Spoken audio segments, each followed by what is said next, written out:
It's great to have access to Australian racing. I love Melbourne and Victorian racing. It's great. It's something we've been able to come over and be competitive in before, and to have a permanent base is something I've always wanted, and to have the opportunity given to me by obviously the VRC has been great. I've got a good client base here, and I can come and catch up with people. The horses are close.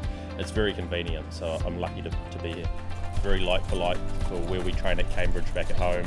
Very similar type training setup, and I think the horses adapt a lot better to that scenario, so they seem to fit in pretty seamlessly here. And it's very elegant, 10 group ones, and now the greatest of them all, the Melbourne Cup.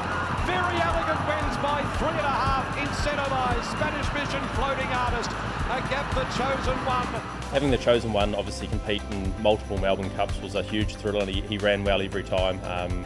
A very competitive race, but an awesome race to be a part of, and he gave us great thrill. And obviously having a base at Flemington and having him sort of settle and seeing how well he can perform out of here gives you confidence. The first ones to sort of get back into work here are Rip Roar and Mr Maestro. Obviously Mr Maestro's raced well here at Flemington before. He's I think won a couple of times at Flemington and fourth in a derby, so yeah, really looking forward to him. He had just a couple of runs in the spring. We gave him a quiet preparation off the back of a tendon injury last autumn, so I think he could really be a horse to watch this time around. The Melbourne Spring Carnival for me is probably the pinnacle of racing. As a trainer, you look forward to doing the hard yards through the winter and preparing those horses, and to have them ready for racing in the spring is always great. If there's a little bit of moisture around, it certainly helps us often, and that can be the case here in Melbourne.